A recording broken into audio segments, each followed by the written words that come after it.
Hi, my name is Will, and I am exhausted. You see, I have a major problem. I am what some people might consider overly ambitious and too easily inspired. Just like most of you watching this, I have a lot of hobbies. It feels like every week I stumble upon something new that piques my interest. And next thing I know, I am obsessed, spending every waking moment thinking about this new thing. Recently, it has been chess, but in the past, it has been music, painting, film photography, fashion, fishing, golf, filmmaking, cars, anime. The list goes on. I can't help but be inspired by nearly everything that lands in front of me, which on the surface seems great, right? Like inspiration is literally the catalyst for creativity. But the problem isn't my interest in these different things. It's that I feel like I have to master them. For a long time, I thought the problem was me, that I was cursed to be curious, that I was not disciplined enough to stick to one thing. But I was wrong. The problem was not my curiosity, it was how I viewed it.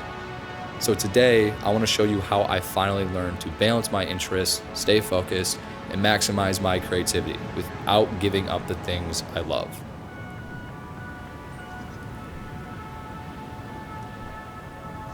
Okay, so phase one of this process I call a self-made myth. Ever since I was a kid, I have dreamt of being the multifaceted artist that had his hand in like a bunch of different creative areas. The type of person who had their movie premiere on a Friday, a book signing event at Barnes & Noble on Saturday, and then wrapped up the weekend on Sunday with a DJ set at a local coffee shop. So how does a dream like that become a reality?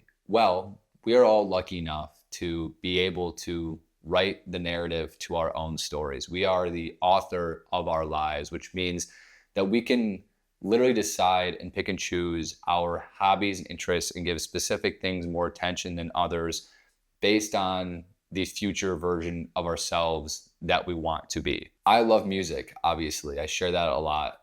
And so for me, it makes sense to go buy a DJ deck and learn how to mix and maybe even learn how to make music if eventually I want to be that person who goes and does house jazz mix DJ sessions at coffee shops on the side. However, I'm not someone who really cares to have my artwork hanging up in a gallery.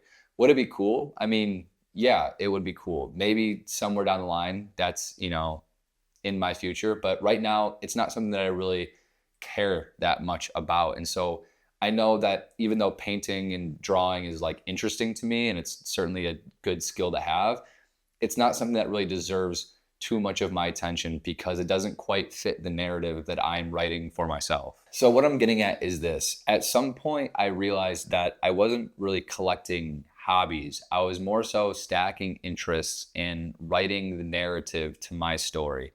It's so easy to get online these days and see certain people doing certain things and think that we have to do this or we have to do that. And if we do this, we can't do that, right? Like, I don't know anyone else with the exact same unique set of interests as me. And at first, that was very off-putting. Like, if I'm the only one doing this, then it must not be right, right? But if we all really look at ourselves and are honest with ourselves and we're honest with our interests and hobbies and what we do, we realize that we're all 100% unique in that way, and nobody's going to have the exact same set of interests and hobbies as we do. So there really is no right way to do it. It's just the way that you want to do it. And again, the narrative that you want to write for yourself. And one more thing on this phase, yes, this can change over time. Our interests and hobbies change over time, but for the sake of your mental well-being now, don't worry about that. Just worry about the things that interest you now and the narrative that you want to write for yourself now. Because if it does change in the future, then you can just change it. But there's no sense in worrying about that. You should be worrying about what's making you happy now and ensuring that you're on the path that you want to be on as a creative. All right, so phase two of this journey, to know, not to master. As you guys know by now, I have a massive interest in music.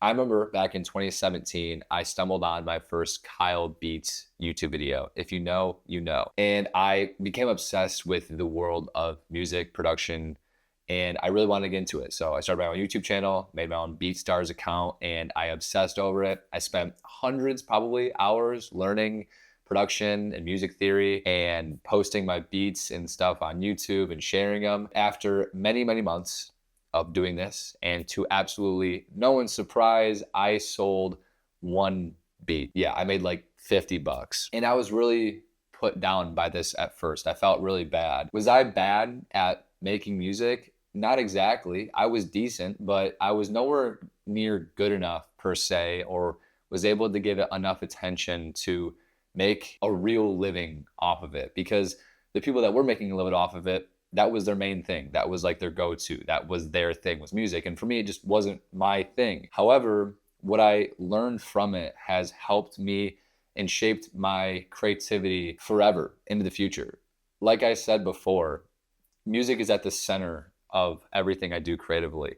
Most of my videos and most of my ideas start with a song that I hear. And I don't think that that would be a thing. I don't think that would be possible if I didn't have this era or this phase of my life where music was such a big part of it. And it still is. I still do it for fun, but I no longer have this need or this responsibility think that it needs to be anything more than it is, that I need to master it. I just need to know it enough to be able to utilize it effectively in things like these videos. Most of you watching this probably have a primary medium that you put above everything else. And if you're watching this, chances are it's probably filmmaking or video. It might not be, that's okay.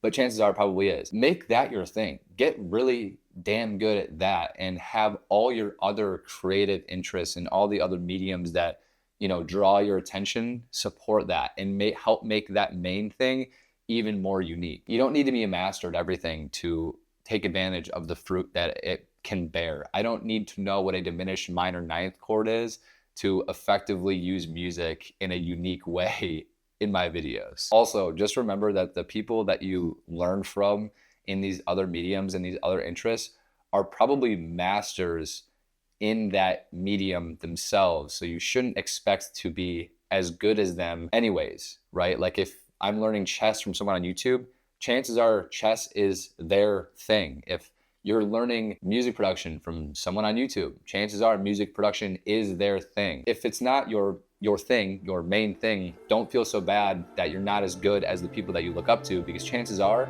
that's the thing that they obsess over. All right, so phase 3, the final phase, the symphony of you. I'm sure that everyone watching this has heard of Leonardo da Vinci. He was someone who had an insane amount of interest and was really damn good at most of them. And he is what we would call a polymath. A polymath is someone who essentially has a very wide range of knowledge and expertise. Basically meaning he was like the coolest person ever. He was a painter, an engineer, probably an author. He literally just like did everything. But what made Leonardo da Vinci so impressive was not only his wide area of expertise, but also how well he was able to blend them and mesh them together and essentially create a symphony amongst all of his works. The reason that I bring him up is because all of us should strive to be like Da Vinci. We should all strive to be a polymath. He has a quote that goes something like, realize that you can see, realize that everything connects to each other. I probably butchered it a little bit there. I'll put it on screen. But these mediums and these interests we have are not independent on their own, out in the void alone. They all affect each other in a certain way. I mentioned it a million times already in this video, but for example, music for me, like music, when I hear a song, it inspires me. I think of an idea for a video. I think of a script. I think of the pacing, the shots that I would use. And I'm sure all of you probably experience a very similar thing, even if it's not with music. Maybe you read a book and it inspires you for a story you want to tell, or maybe you see a painting and it inspires you to use a certain color palette for your videos, or whatever it might be. We have these connections all the time in our lives, in our daily lives, without even realizing it. And so if we're able to effectively recognize these patterns and we're able to really see how things affect one another, we're able to create a symphony of you. We're able to fully utilize everything that we learn, everything that we're inspired by, to create things that are fully original and unique and pure to ourselves, without having this responsibility of thinking that each thing needs to be independently great when they can be great in combination with one another. Curiosity isn't a curse. I used to think that like the fact that I was so interested in so many things was going to be my downfall, and that I just was not disciplined, and that I was just always going to be the dude who like saw something new and was like, gotta go do that. But what I've realized is that my curiosity is more of a compass. Like, yeah, my main thing is video, and it's been video, and it'll probably always be video. And rather than feel bad for wanting to explore these new things that are outside of my typical medium, I should really embody them and be excited about them and not have this pressure of thinking I need to be great with them and make a living off them and make money of all these things, and just enjoy them. I'm getting a deck so I can start practicing DJing, so I can go do DJ sets at coffee shops, which for some people probably sounds so random, but like that just sounds so cool to me. I don't have this expectation to like make a bunch of money from it. I don't care. I'll do it for free. But I know that my experience doing it and practicing it and enjoying it will lead to me just being able to be more creative as a whole. So hope you guys enjoyed this video. If you did, please leave a like, comment, and subscribe. 2025 is the year of YouTube, so you can expect a lot more videos from me and a lot more higher quality videos, which I'm super excited for. I've got a lot of ideas, got a lot of cool partnerships coming up. So yeah, stay tuned. Like I said, leave a like, comment, and subscribe down below, and I'll see you next video. Peace.